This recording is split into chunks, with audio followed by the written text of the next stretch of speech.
Hi, welcome back అండి. ఈరోజు అయితే నేను చేపల పులుసు చేస్తున్నాను. అందుకే ముందుగా మసాలా అయితే పట్టుకుంటున్నానండి. దానికి కొంచెం ధనియాలు, జీలకర్ర,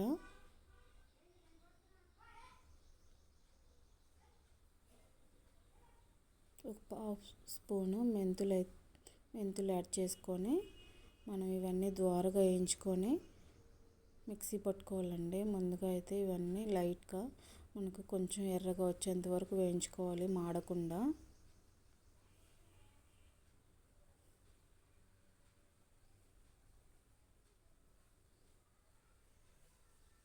ఇప్పుడు కొంచెం కరివేపాకు కూడా వేయించుకోవాలండి. చేపల పులుసు మసాలాలో అవన్నీ కరివేపాకు కూడా వేయించుకొని వేసుకుంటే ఆ టేస్ట్ అనేది చాలా బాగుంటుంది. ఒకసారి ట్రై చేయండి కరివేపాకు కూడా యాడ్ చేసి.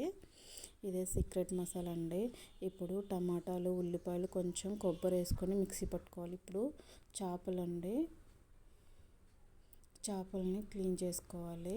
మనము కొంచెం ఉప్పు, పసుపు యాడ్ చేసుకొని మనము ఈ చేపల్ని క్లీన్ చేసుకోవాలి. ఏదన్నా కొంచెం వాసన ఉన్నా కూడా పోతుంది మనకి పసుపు, ఉప్పు యాడ్ చేసుకుంటే. ఇప్పుడు ఎడల్పాటి ప్యాన్ పెట్టుకొని ఆయిల్ వేసుకొని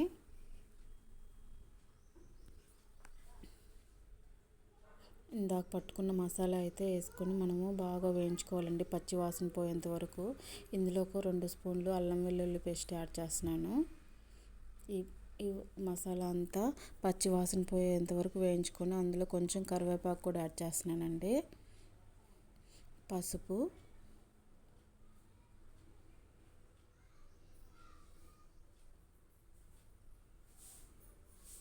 ఉప్పు అండి. ఇది కల్లుప్పు, మనకు టేస్ట్కి తగినంత వేసుకోవాలి.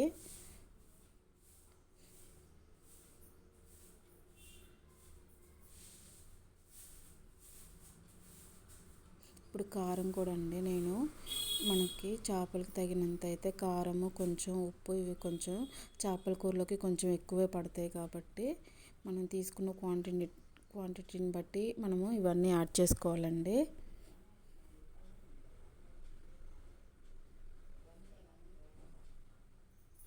ధనియాల పొడి ఒక 2 స్పూన్లు వేసానండి. ఇవన్నీ బాగా మిక్స్ చేసుకుని ఇవన్నీ పచ్చి వాసన పోయేంత వరకు మనమైతే వేయించుకోవాలండి. సిమ్లో పెట్టుకొని మసాలా అనేది మాడకుండా చేసుకోవాలి. అప్పుడే మనకు టేస్ట్ అనేది చాలా బాగుంటుంది.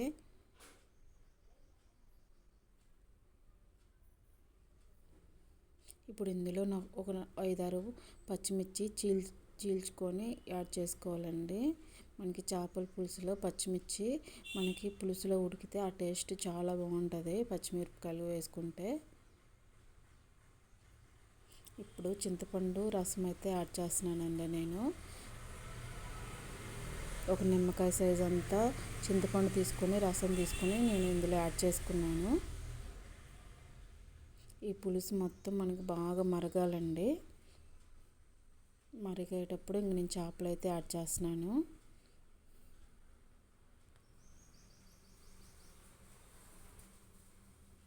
మనకి చేపలు చెదరకుండా బాగా నీట్గా పులుసులో అయితే సర్దుకోవాలండి. మనకి ఇందాక పట్టుకున్న మసాలా, ధనియాలు, కొంచెం మెంతులు, అవన్నీ ఆ పొడి మొత్తం ఒక 1/2 స్పూన్ అయితే నేను యాడ్ చేశానండి.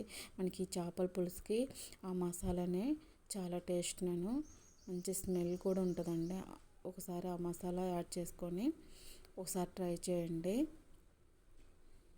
మనకి హై ఫ్లేమ్లో ఒక 15 నిమిషాలు, లో ఫ్లేమ్లో ఒక 10 నిమిషాలు అయితే మనకి ఉడికితే చాలండి. మనకి చేపలు అనేది తొందరగానే ఉడుకుతాయి. నేను హైలో ఒక 15 నిమిషాలు ఉంచుకున్నాను. మళ్ళీ లో ఫ్లేమ్లో కూడా ఒక 10 నిమిషాల పైనే ఉంచానండి. అప్పుడే మనకి చేపల కర్రీ అనేది చాలా టేస్ట్, చాలా బాగుంటుంది. చివరిగా అయితే ఇంక నేను కొత్తిమీర అయితే యాడ్ చేసి స్టవ్ అయితే ఆఫ్ చేశానండి. మనం చేపలు ఉడికేటప్పుడు గరిటె పెట్టుకొని మనం ఎక్కువ తిప్పకూడదండి. జస్ట్ కొంచెం అలా పైన అలా అనుకుంటే చాలండి. ఎడల్పాటి ప్యాన్ కాబట్టి మనకి చెదురవ్వకుండా నీట్గా వస్తుంది చేపల కర్రీ అనేది. ఈ వ్లాగ్ మీకు నచ్చినట్టయితే ఆర్ఆర్ వ్లాగ్ 28 ఛానల్ సబ్స్క్రైబ్ చేసుకొని లైక్ చేసి ఈ కర్రీ ఎలా ఉందో కామెంట్ చేయండి friends. Thank you for watching.